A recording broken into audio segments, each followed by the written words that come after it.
Today, we're diving into the captivating tale of how one of the biggest names in the music industry, Taylor Swift, outsmarted her record label to regain control of her music empire. Get ready to be inspired by Taylor's journey of resilience and triumph. Welcome to Money Doc TV, a channel dedicated to entrepreneurs who risked it all to create today's most iconic brands. Let's get started. Chapter 1. Taylor Swift's Journey in the Music Industry.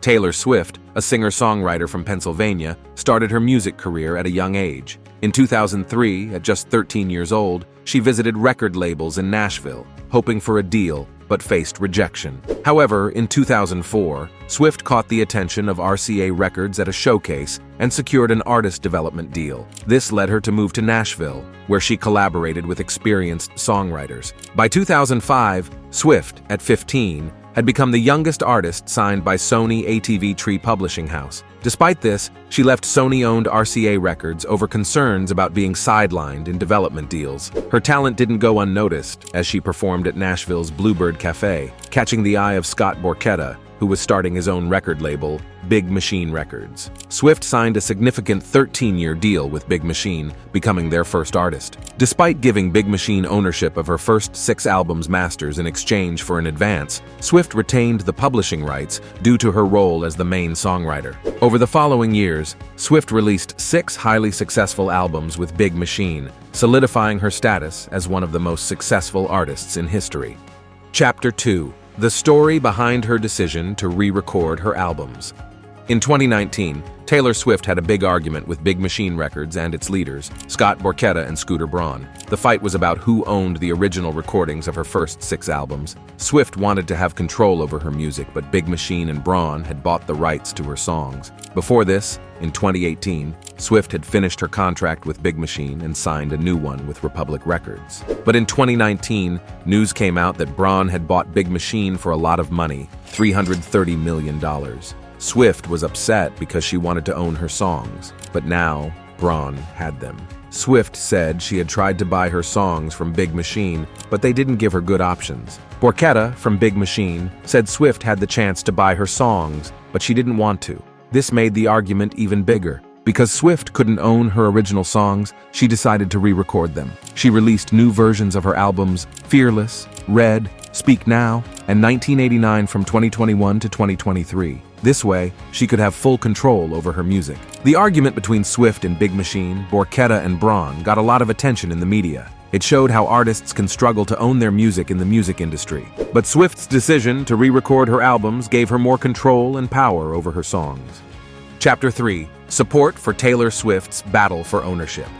Taylor Swift received support from many people, including musicians, writers, politicians, and experts. They talked about her fight for fairness, rights, and honesty in the music world. Swift's decision to re-record her music sparked discussions about how artists should own their work and how businesses should act responsibly. iHeartRadio, a big radio network, decided to play Swift's new versions instead of the old ones. This move showed how much support Swift had from the industry. In 2021, Billboard named Swift the best pop star. They recognized her re-recording project as a big success. Scooter Braun, who bought Swift's old music, later said he regretted it. He sold his company to Hybe Corporation and became their CEO. This change might lead to new developments in the music business.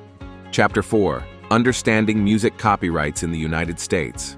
In the US, music releases are protected by 2 types of copyrights, one for the song itself and another for the specific recording of that song, known as the master. The master is the original recording from which copies are made for sale and distribution. Whoever owns the master holds the copyright to all versions of the recording, whether digital or physical. To use or reproduce a recording, permission from the master owner is needed through a copyright license. Songwriters usually own these rights and are known as publishers of the music. This distinction between owning the song and owning the recording is crucial in the music industry and can affect how artists control and profit from their work. Chapter 5. Taylor Swift's contract negotiations and new deal with Republic Records. In August 2018, Taylor Swift and her team tried to buy back the rights to her master recordings from Big Machine label group. However, Big Machine said they would only agree if Swift renewed her contract with them for another decade, making more albums with the label. They couldn't reach an agreement. When Swift's contract with Big Machine ended in November 2018, she signed a new deal with Republic Records, which is owned by Universal Music Group. Swift's music made up about 80% of Big Machine's income, according to Variety. As part of her deal with Republic Records, Swift negotiated a special clause. If Universal sold its shares on Spotify, the biggest music streaming platform, all Universal artists, including Swift, would get shares without having to pay them back. Her new contract also gave her full ownership of her albums, including both the master recordings and publishing rights.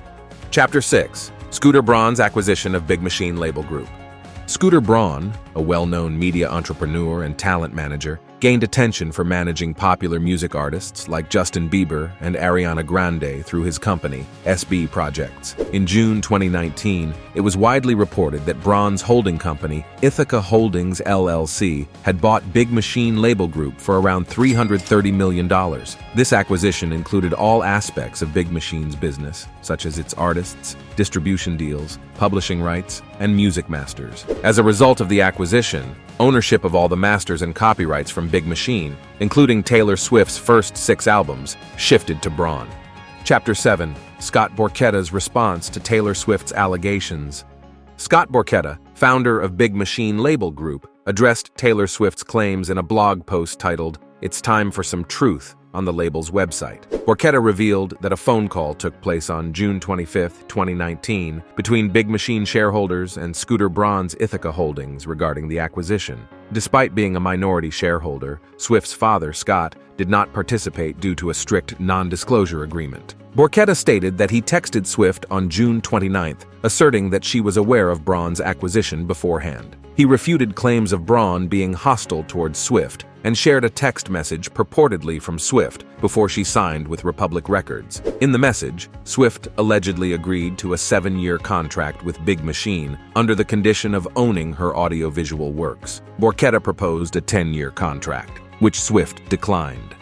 Chapter 8. Financial impact of Taylor Swift's re-recordings. Taylor Swift's re-recordings had a significant financial impact, with each new release achieving widespread success. For instance, the re-recorded version of Fearless debuted at #1 on the US Billboard 200 chart, causing the original album to drop in sales and eventually fall off the chart entirely. This trend repeated with subsequent re-recordings, such as Red, Speak Now, and 1989, resulting in notable declines in consumption and chart exits for the original albums. Bloomberg News estimated the combined value of Swift's 4 re-recordings to be $400 million in October 2023. Additionally, the International Federation of the Phonographic Industry named Swift the world's best-selling soloist and female artist of 2021. Forbes estimated her earnings for the year to be $52 million, noting that her re-recordings presented the potential for significant financial gains. Swift's ownership of her publication rights for her first 6 albums was valued at $200 million in 2022. Rolling Stone reported that Swift was the highest-paid female musician in 2021, largely due to the success of Fearless and Red. In December 2022, Billboard reaffirmed Swift's position as the top-earning musician overall for 2021, with estimated earnings of $65.8 million, surpassing even established acts like the Rolling Stones. Chapter 9. Impact of Taylor Swift's re-recordings. Taylor Swift's decision to re-record her music has had a profound impact on the music industry, prompting significant changes in contractual agreements and industry practices. Following the success of her re-recordings, Universal Music Group, Swift's current label, extended the time frame restricting artists from re-recording their works in recording deals. This shift reflects changing power dynamics as artists demand better revenue shares and ownership of their masters, influenced by Swift's situation. Fast forward to today, and Taylor Swift stands as a beacon of empowerment for artists everywhere. Her journey serves as a powerful reminder that with resilience, determination, and a touch of savvy entrepreneurship, anyone can rewrite their own destiny. We really hope you enjoyed today's video. How Taylor Swift outsmarted her record label. Be sure to leave a like and comment below on what you loved about our video. Make sure you subscribe to our channel and hit the bell icon to never miss another great video. Until next time, we look forward to seeing you in our next video. Remember, no dream is too big.